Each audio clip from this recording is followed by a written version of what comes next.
بسم اللہ الرحمن الرحیم۔ خداوند قدوس نے ہمیں ایک بار پھر یہ موقع عطا کیا کہ ماہ ذی الحج کی برکات سے ہم اپنے آپ کو مستفید کر سکیں۔ اس مہینے کا آغاز بھی ایک ایسے بابرکت واقعہ سے ہوا کہ جسے مولا کائنات علی ابن ابی طالب اور جناب سیدہ فاطمہ الزہرا سلام اللہ علیہا کے نکاح کی عظیم رسم کی مناسبت سے یاد کیا جاتا ہے۔ ساتھ ہی یہ مہینہ قربانی ابراہیم و اسماعیل اور ایثار ابراہیمی ہمیں یاد دلاتا ہے، صدق ابراہیمی ہمیں یاد دلاتا ہے۔ تو اس عنوان سے ہمیں متوجہ ہونا ہے ان افراد کو کہ جو رسم قربانی یاد کرتے ہیں، دیتے ہیں قربانی، لیکن اس قربانی کے اندر جو پیغام چھپا ہوا ہے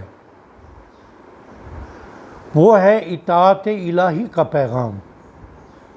وہ ہے رب ذوالجلال کے سامنے کاملاً تسلیم ہونے کا پیغام۔ جناب ابراہیم کی سنت بھی ہمیں یہی یاد دلاتی ہے، اور جناب اسماعیل علیہ السلام کا عزم بھی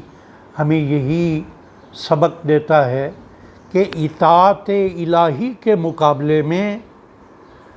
انسان سب کچھ قربان کر سکتا ہے،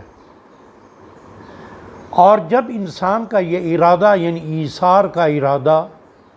اطاعت الہی کا ارادہ، اپنے خالق کے سامنے سراپا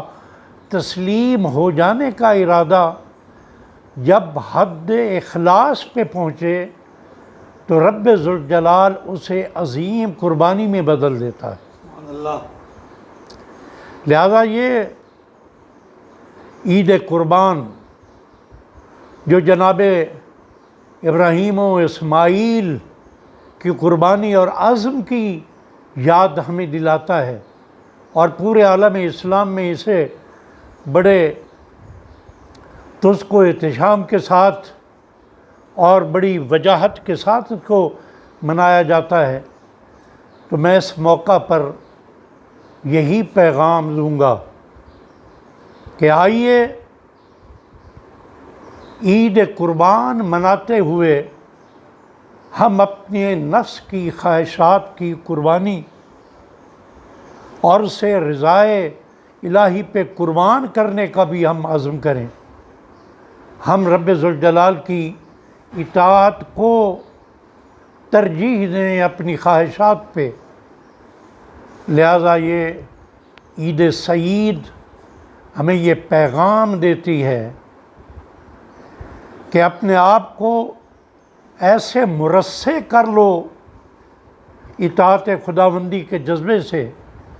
کہ جب کوئی مرحلہ ایثار کا آئے، جب کوئی مرحلہ قربانی کا آئے تو رسم ابراہیم و اسماعیل ہماری نظروں میں تازہ ہو جائے۔ مر محمد و آل محمد صلی اللہ علیہ وسلم، اسے جہاد اکبر بھی کہا گیا کہ جب عالمین کے رسول ایک جنگ سے واپس آئے اور مسلمان ایک دوسرے کو مبارکباد دے رہے تھے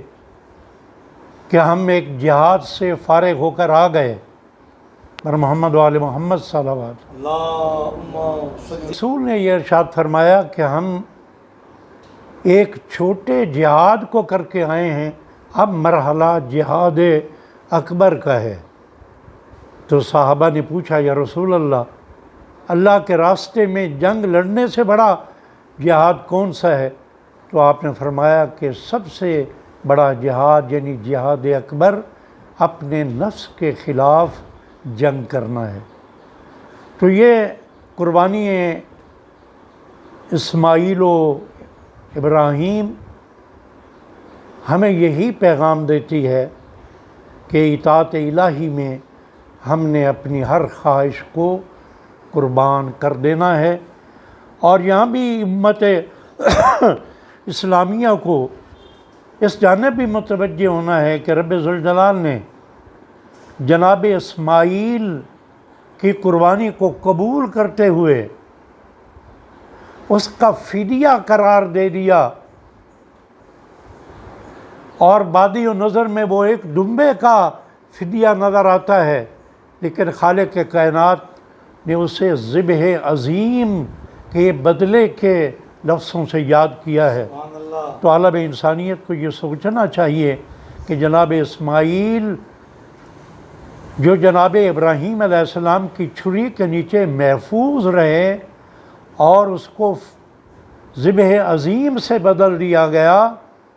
تو وہ کیا قربانی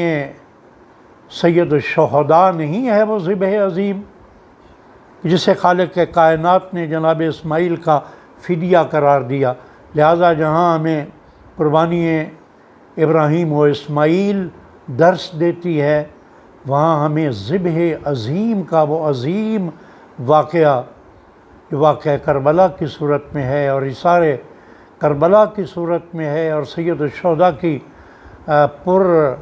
عزم قیادت اور انقلاب کی صورت میں ہے، اسے بھی ہم نے یاد کرنا ہے۔ ایک دفعہ فضل صلوات پڑھنے۔